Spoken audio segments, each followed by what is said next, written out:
Hello Algebra 1 students, we are in week 4 of our functions syllabuses, and we are in the literal equations and sequences syllabus. We are on Tier 1, Lesson 4b, writing a rule for a sequence. Let's check off our booklet.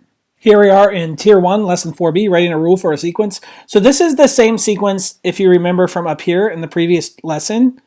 So let's just fill in the terms just to get it out of the way. 17 and 20. And over here, if you remember, we can just drop them down. They were 40 and 80.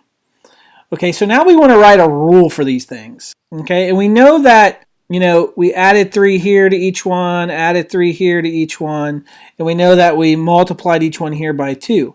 So all we have to do to write a rule is we just got to let, we want to talk about the term of a sequence. And when we talk about terms of a sequence, we want to talk about the variable n, not x. So let's let n equal an arbitrary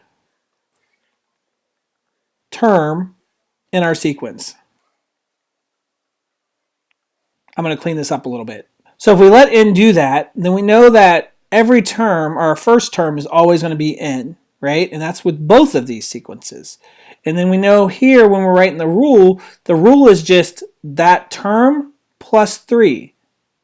So our rule for this first sequence would be n plus 3. Whatever the term is, we add 3 to get the next term. That's the rule. And then over here, our arbitrary term is going to be n, and we know no matter what term we pick, to get the next term, the rule is going to be to multiply it by 2.